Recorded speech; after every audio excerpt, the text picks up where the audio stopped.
I would like to welcome you to my small session. And as all of us are aware that today is the session for JC. So I will be sharing with you our experiences in Nepal because JC is hot topic globally and it is very, very important in all the sectoral reforms and it is even more important in the reform of TVET sector, technical and vocational education and training sector. So my presentation is on the basis of our experiences in Nepal. So how we are addressing JC in the Tibet reform process. This is my overview. I'm not going into the details. I will definitely start with JC concept and approach because I believe that all of us are aware of it, but still it is very, very important that if we can reiterate it. So JC can be understood as a concept and it can be understood as an approach. And as a concept, it is a two intertwined concepts which recognizes differences between women and men and also between persons with different gender identity, ethnicity, and caste. And these differences are actually due to the socially constructed norms, which determines whether these people can have access or no access to decision-making process, economic resources, or social recognition. It is an approach, of course, this is an approach, and which challenges the prevalent power relations between men and women and between different people, actually, different persons. And it also promotes inclusive policies to rebalances them and reduce disparities between individuals and group of individuals. JSHI as an approach aims at ensuring that everybody is granted equitable opportunity to access to resources and services so well that all the people will have it. So, with this concept and approach, I just want to move further. Before I talk about how we are experiencing, how we are addressing JC, I would like to introduce a little information on how STC is actively working in the TV sector in Nepal. We have a long-standing partnership with government of Nepal. It's 60 years actually, and current support is on the system-wide development. So our focus is definitely on enabling youth to obtain their sustainable livelihood. And here we have introduced dual vet apprenticeship system in Nepal. So we have three projects and all these three projects contribute to sustainable and rewarding employment of youth. And how it is possible? The Ensure, which is enhanced skills for sustainable and rewarding employment. It works for introducing, strengthening, and promoting dual vet apprenticeship. At the same time, we have a NBQS project, which is Nepal Vocational Qualification System, and its focus is on certification and recognition of competencies of youth. We have just introduced new project called Quality TVET for Youth. You can see big T and BY, which is TVET for Youth. And this project will focus on quality training by credible and reliable institutes. So all these three projects and programs, these are contributing to promote dual vet apprenticeships so well that the Nepalese youth will have sustainable and rewarding long-term employment. So this is what STC does in Tibet sector reform in Nepal. In course of these projects, programs, designs, and implementations, we are very much aware that there is a challenges actually in Nepal. Because in Nepal, a certain group of population, they always face discriminations and they are deprived of equal access to resources. There is a low enrollment rate in women in TVET courses. There are many dropouts, and among those, actually, women are the one who are dropping out more. Industries, they do not trust women. They consider women as a low performer compared to men. Because of that, they do not want to, or they not much assure that whether the safer workplace is provided to women. Unfortunately, we still do not have a role model dual vet apprentice, dual vet graduate who can encourage, that is women graduate who can encourage more girls and women to choose TVET career. And we are aware that all this is because of the existing patriarchal society actually. That is what our upbringing is. This patriarchy is the basis of people's mindsets and thinking, which makes women and disadvantaged group, marginalized people, unable to challenge the mindsets of subordinations. And they also have a low self-esteem. Society all still prefers sons And there are several religious taboos, and there is a prevalent caste system, although the constitution says something else, but it is still there. Male dominance is everywhere, in politics, in the media, bureaucracy, private sector, and also in education. Intersectionality of women and marginalized disadvantaged groups, it is even difficult for them because of intersectionality, meaning that if women is also disabled or coming from Dalit or Janajati, they face more challenges than the women who are not from those backgrounds. So these types of challenges are existed, and it is sole cause of these challenges. These sole cause of the challenges are the patriarchy. Having said that, we are now in the right position to address GESI. Actually, we have to address GESI and how it is possible and how we have to do it. We consider GESI as a key reform element in TVET sector. Without addressing GESI, reform in TVET sector is not possible. Although we work at system level, but GESI is the key element there. And STC always have a priority to address GESI since the history, which was started 60 years back. But it came explicitly when STC started supporting government of Nepal to develop TVET policy frameworks in 2005-6, then elaboration in 2012, and it came explicitly when Nepal got new constitutions in 2015, which made Nepal a federalized country, and government of Nepal started drafting national education policy. Now, there also STC supported how GESI can be mainstreamed and how GESI can be targeted. So we believe that targeting GESI and mainstreaming GESI both are equally important to assure systemic reform in the TVET sector. Now I will enter to that how we are working in the considering GESI as a key reform element. We believe and we have experienced that any sectoral reform, we have to work at three levels: political level, policy level, and programmatic level. I present you few examples. At political level in Tibet sector in Nepal, the major issue is that there is no uniform understanding among the bureaucrats, among the politicians. There are several initiatives which are sporadic, and those initiatives are ad hoc actually. And our approach here is that engaging political leaders, ministers to highlight the political importance of JC mainstreaming in the Tibet sector reform. Similarly, at policy level, we are aware the major issue is absence of JC visioning in the existing policies and guidelines in Tibet sector. And our approach here is to support government of Nepal to improve, develop policies, procedures, guidelines. I give few examples here. We have already supported government of Nepal to draft Tibet policy, which is a part of national education policy, provided inputs in drafting Tibet Act, and also developing guidelines and national Tibet strategic planning that is until 2035. Similarly, at program level, major issues we find is that there are no models, so which I have already mentioned, and evidences are also not many, and success cases are very few.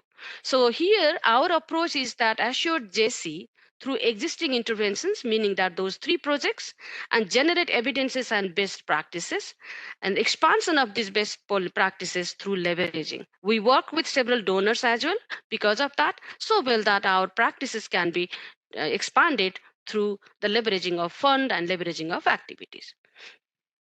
So with these three approaches, we have some level of success, and we are very much committed to continue this in the coming days as well.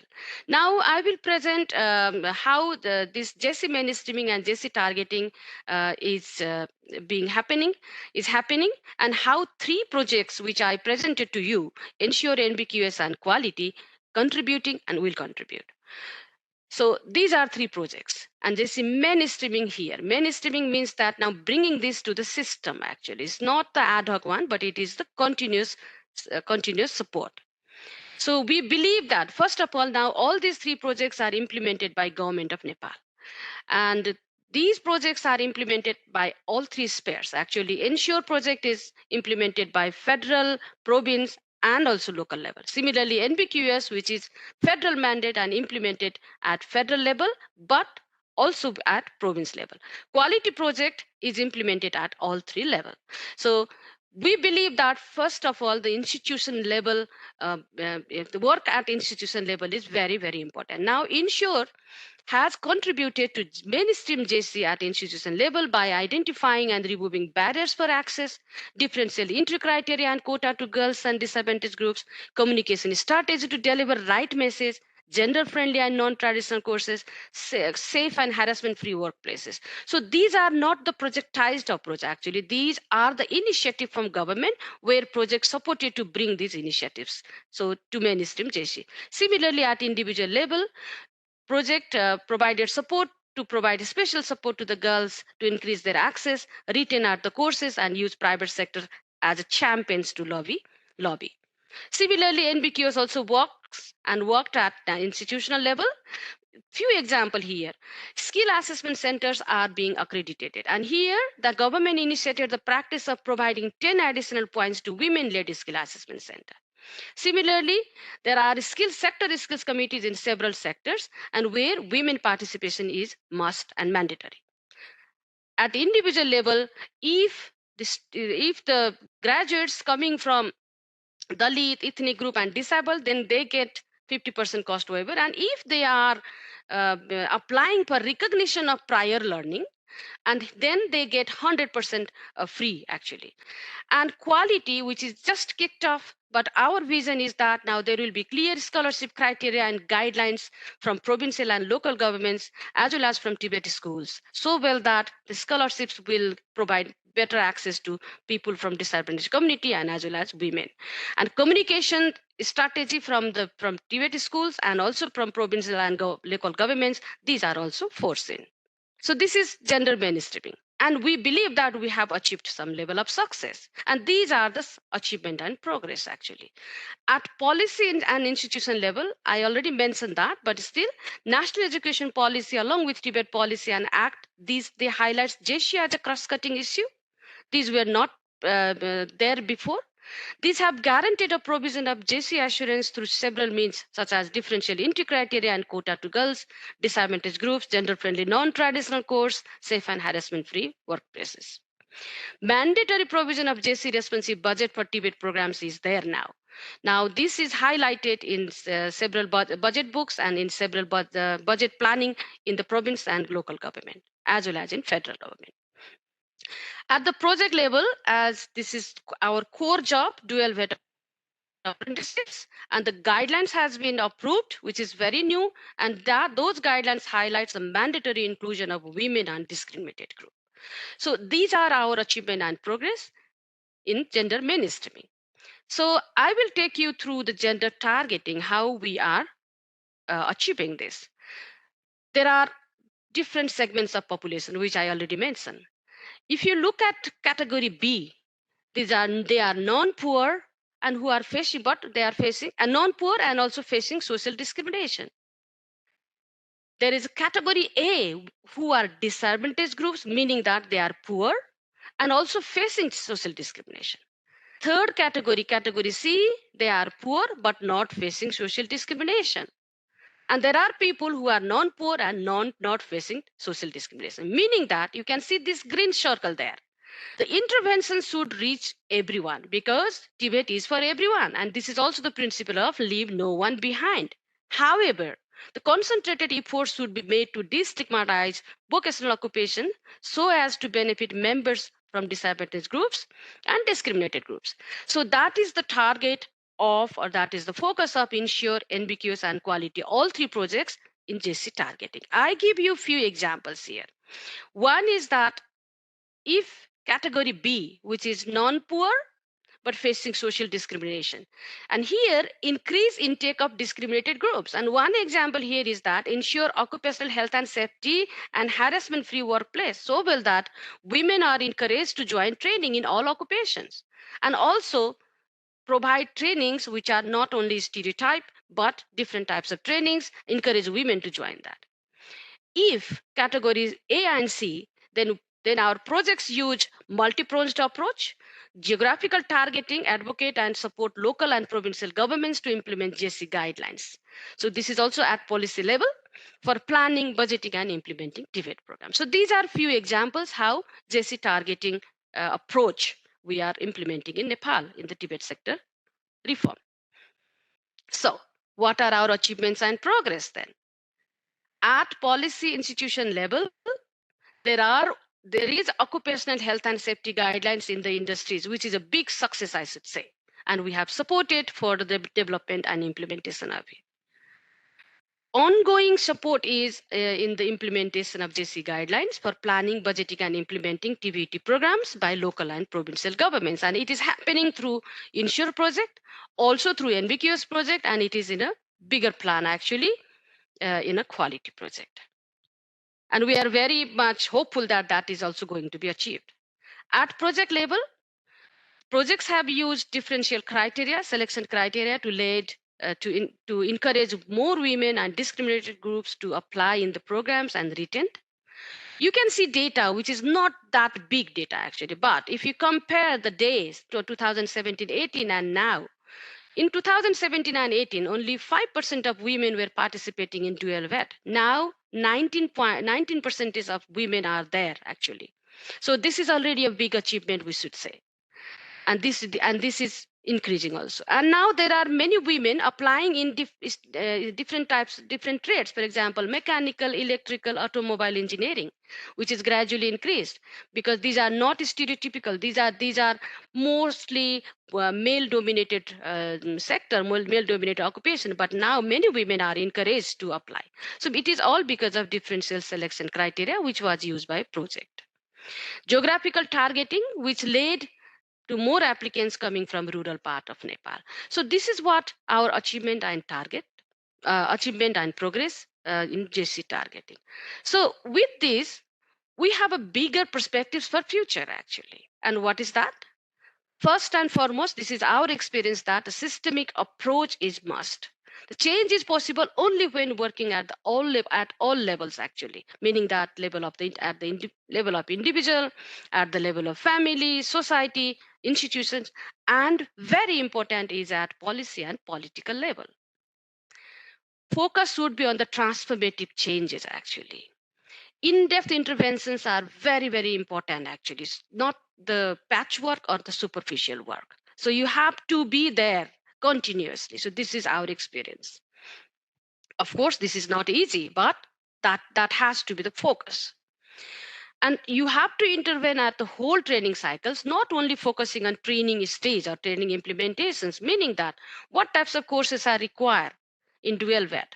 So need assessment has to be done, and of course with the involvement of the target group actually.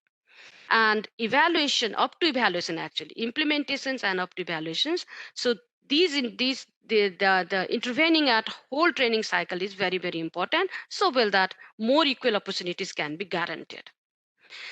Another very important is that working at political and policy level to promote GESI responsive policies and budgets in Tibet programs and provisions. Without the policy, without the budget in Tibet programs and provisions, then it is not possible, and it must be GESI responsive. So very important is that creating stories, disseminating among and through the women and marginalized people actually, considering them as an actor of change, not only the beneficiaries. They are not only beneficiaries, they are no more beneficiaries, they are the actor of change. So if we can disseminate their own story, then this will definitely bring changes in the Tibet sector, and this is a great achievement in Tibet sector reform. That's what we believe. Thank you so much. I end my presentation here. We have already a first question in the chat box, and all of you, please feel free to put your questions as well. And the question is, what are the success factors in GESI at your disposal in Nepal? The very important is that the success factors is that first, our continuous engagement. This is very important, which I have already highlighted. Second is that engaging at political and policy level, not only focusing on projects or programs, because which will be projectized approach and which does not bring changes in it at institution level. Because as I mentioned already, that if there are policies, if there are provisions, then only the changes will come. And policy provisions comes from the political level and high level bureaucrats actually. So here political levels and bureaucrats are equally important.